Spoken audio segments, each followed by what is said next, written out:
성부와 성자와 성령의 이름으로 말씀드립니다. 한 주간 동안 안녕하셨는지요? 이번 주간에도 6월 6일이 현충일이어서 공휴일로 쉬게 됩니다. 5월이나 10월에는 주중에 공휴일이 여럿 끼어서 그런지 그러한 달들은 왠지 우리 마음을 가뿐하게 만드는 것 같습니다. 의도하지 않아도 휴일 전날이 되면 마음에 여유가 생기는 것이 인지상정입니다.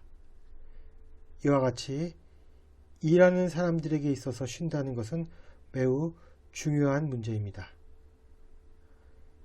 이번 주일 성서에서 다루는 핵심 주제는 바로 안식일입니다. 그리고 이번 주일은 한국교회가 함께하는 환경주일이기도 합니다. 따라서 안식과 환경의 문제를 같이 생각해보는 오늘 감사성찬나가 되기를 기원합니다. 오늘 일독서인 신명기에는 안식일을 거룩하게 지키라는 하나님 야훼의 분부가 전해집니다. 사람들은 엿새 동안 생업에 종사하고 일의 날은 하나님 앞에서 쉬라는 것이었습니다. 그 쉼에는 사람뿐만 아니라 짐승까지 포함되었습니다. 레위기에서는 포도밭도 7년째가 되면 쉬도록 둬야 한다고 말합니다. 그냥 내버려 두라는 것입니다. 그래서 수확을 한 후 가꾸지 않은 포도나무가 열매를 맺어도 거두지 말라고 합니다. 땅과 나무에게도 안식년을 주는 것입니다. 그렇다면 왜 하나님께서는 7일에 하루 또는 7년에 1년을 꼭 쉬라고 당부했던 것일까요? 하나님 자신도 6일 동안 천지를 창조하신 후 7일째 쉬셨습니다. 사실 전지전능하신 하나님이라면 굳이 6일이 필요하지 않고 하루 만에라도 천지를 뚝딱 만들어내셨을 것입니다. 그럼에도 불구하고 6일에 걸쳐서 천지를 만들어내시고 하루를 꼭 쉬라고 당부하신 이유는 인간을 포함한 피조물들에게 꼭 맞는 타당한 삶의 규칙이 무엇인가를 알려주시기 위해서였습니다. 이스라엘 백성들이 이집트에서 종살이를 할 때 6일을 일하고 7일째 쉬기는커녕 평생 단 하루도 제대로 쉬지 못하는 삶이 지속되었을 것으로 추측됩니다. 노예의 신분으로 당당하게 쉼을 요구할 수 없었기에 지옥 같은 삶이 계속되었을 것입니다. 그리고 이러한 삶은 당신의 창조 의지와도 어긋나는 것이었기에 하나님은 이들을 탈출시키고자 하셨습니다. 하나님께서는 인간을 비롯하여 당신께서 만들어내신 피조물들을 귀하게 여기사 그들에게 은총을 베푸셔서 정기적인 쉼을 허락하신 것입니다. 즉 안식일이나 안식년은 사람을 포함한 모든 피조물을 위해 존재해야 한다는 것이 오늘 신명기가 말하고자 하는 바입니다. 이처럼 사람을 위해서 만들어진 안식일에 관한 율법이 예수님 시대에 와서는 크게 왜곡되어 나타납니다. 바리사이들은 안식일을 법으로 지키기 위해 39가지의 금지 규정을 정하게 됩니다. 그 금지 규정 가운데는 안식일에 침을 뱉지 마라, 틀니를 착용하지 마라, 정원을 걷지 마라, 여자들은 거울을 보지 마라, 용변을 보지 마라 등 어처구니 없는 조항들도 있었으며 이것을 지키지 않으면 단죄를 당하는 상황이 발생하게 된 것입니다. 이제 안식일은 마음 편하게 쉬는 날이 아니라 안식일 규정을 어기지 않기 위해 타인의 감시와 자기 검열로 보내는 악몽 같은 날로 변질되고 만 것입니다. 저는 왜 바리사이들이 단순한 안식일에 대해 이처럼 수많은 규정을 부과했는지에 대해 제 경험을 통해 어렴풋이 이해할 수 있을 것 같습니다. 저는 가끔씩 자전거를 타고 출퇴근을 합니다. 그런데 자전거 도로에서는 하루가 다르게 새로운 규제들이 만들어집니다.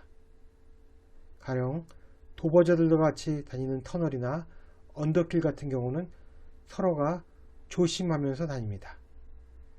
그런데 얼마 지나고 나면 터널 입출구나 언덕길에 자전거를 타고 다니지 못하게 바리케이트를 치거나 자전거를 끌고 가시기 바랍니다라는 팻말이 어김없이 붙는 것을 볼 수 있습니다.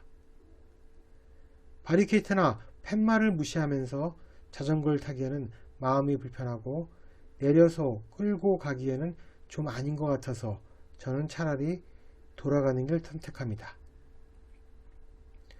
때로는 잘 규범화되지 않은 사항까지도 규범화해야만 직성이 풀리는 일종의 강박적인 성향이 오히려 인간의 자율성을 해치고 있다는 생각도 들었습니다. 바리사들도 그런 부류였으며 요즘 말로 하면 탁상 행정의 극치를 보여준 자들이라고 여겨집니다. 지나친 규제로 그 참뜻을 잃게 된 안식일에 대해 예수께서 하시고자 하는 일은 하나님께서 인간에게 허락하셨던 안식일의 근본 의미를 회복시키는 일이었습니다. 오늘 복음에서 예수님은 제자들과 함께 밀밭 사이를 지나치게 되었습니다. 그때 제자들이 배가 고팠는지 밀 이삭을 자르기 시작했습니다. 그런데 공교롭게도 그날은 안식일이었습니다. 바리사이들은 안식일에 모든 노동을 금지시킨 자신들의 조항에 따라 추수와 유사한 행위로 여겨지는 제자들의 처신을 비난하고 나섰습니다. 그러자 예수님은 구약시대에 제사장들은 안식일마다 새로운 빵을 하나님께 드렸으며 물려낸 묵은 빵은 제사장들만 나누어 먹을 수 있었다. 그러나 에비아달 대사자는 다윗이 굶주린 것을 보고 그 빵을 준 사실이 있음을 너희는 알고 있다라고 말씀하셨습니다.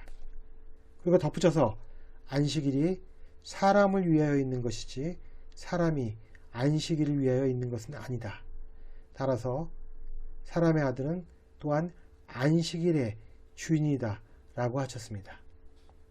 이 말씀은 두 가지 의미를 포함하고 있는데 하나는 하나님은 사람들의 행복을 위해서 안식일을 제정한 것이고 둘째는 필요한 경우에 다윗이 하나님께서 정하신 규제를 어길 만한 권한이 있다면 하물며 그분의 아들인 당신께서도 안식일 규정을 파기할 수 있다는 권한이 있음을 의미했습니다. 이어 예수님은 안식일에 회당에서 한쪽 손이 오그라든 사람을 고칩니다. 그리고 안식일에 선을 행하는 것과 악을 행하는 것, 생명을 구하는 것과 죽이는 것 중에 어느 것이 옳으냐라고 말씀하십니다. 두 가지 경우 모두 안식일을 파기했던 점에서는 공통되지만 첫 번째 경우가 생존을 위해 소극적인 의미에서 안식일을 파기한 경우라면 두 번째는 고통받는 이웃을 위해 적극적으로 안식일을 파기한 경우라고 볼 수 있습니다. 그러나 결국 이 두 가지 경우 모두가 말하고자 하는 바는 안식일은 하나님께서 사람들의 행복을 위해 제정하셨다는 사실입니다. 진정한 안식이 예수님 시대에는 바리사이들의 옥상옥 규정 때문에 위협받았다면 아마도 현대는 진정한 안식의 부재로 인해 인간을 비롯한 피조물들이 극심한 고통을 당하는 처지인 것 같습니다. 독일의 철학자 하이데거는 우리가 살고 있는 지금의 시대에 대해 사람들이 가질 수 있는 보편적인 기분을 경악이라고 정의 내렸습니다. 그가 경악이라고 말한 이유는 지금의 기술 문명이 자연에게 저지른 행위를 보면 알 수 있다는 것입니다. 그래도 중세까지는 자연에 신성이 깃들여 있다는 암묵적 합의가 존재했지만 근대 이후의 세계로부터 자연은 한낱 에너지원으로 전락하게 됩니다. 인간을 주체로 정립하고 자연을 단지 물질적인 대상으로 나누었던 데카르트의 이분법적 철학의 정립 이후로 자연은 쉼없이 인간에게 에너지를 공급하는 곳으로 변질되었다는 것입니다. 그리고 인간이 자연에 대해 가하는 태도는 닥달과 몰아세움이 그 특징을 이룬다고 봅니다. 어떤 하나의 지대는 석유나 석탄, 광물들을 내놓도록 닥달당합니다. 토지 경작은 자연의 순리를 따라 먹거리를 내놓는 대신에 대량화된 기계 농법에 의해 대지로부터 생산물을 몰아세우는 방법으로 변질되었습니다. 인간은 계란, 우유, 고기를 선사하는 가축들을 마주하고 있는 것이 아니라 순전히 계란, 우유, 고기의 공급원만을 마주합니다.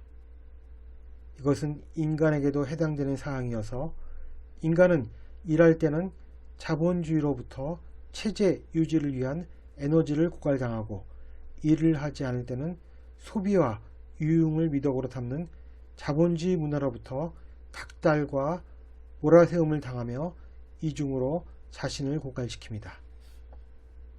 결론적으로 현대 기술 문명은 인간과 세계가 지니고 있는 고유하고 본질적인 모습을 파악하지 못하고 오직 에너지 공급의 대상으로만 파악하는 우를 범하고 있습니다. 따라서 현대는 예수님의 시대와는 또 다른 차원에서 인간을 비롯한 피조물에게 참다운 안식이 제공되지 않은 시대인 것입니다. 만약 우리가 하나님께서 인간과 자연에게 허락하신 안식의 참 의미를 깨달을 수 있다면 또 우리가 그 순리에 몸을 그리고 마음을 맡길 수 있는 의지가 있다면 굳이 환경주의를 정해 환경 문제의 심각함을 외치지 않아도 문제는 자연스럽게 해결될 것입니다. 그러나 모든 사물을 쉼없는 에너지의 공급체로 여기고 또 그러한 체제를 유지하고자 하는 악마적인 세력이 존재하는 한 우리가 벌이는 소박한 환경운동은 자기 위안에 그치는 무기력한 행위로 끝날 확률이 높다는 것입니다. 안타까운 이 현실을 직시하는 그리고 기억하는 저와 여러분이 되기를 주님의 이름으로 기원합니다. 성부와 성자와 성령의 이름으로 말씀드렸습니다. 아멘.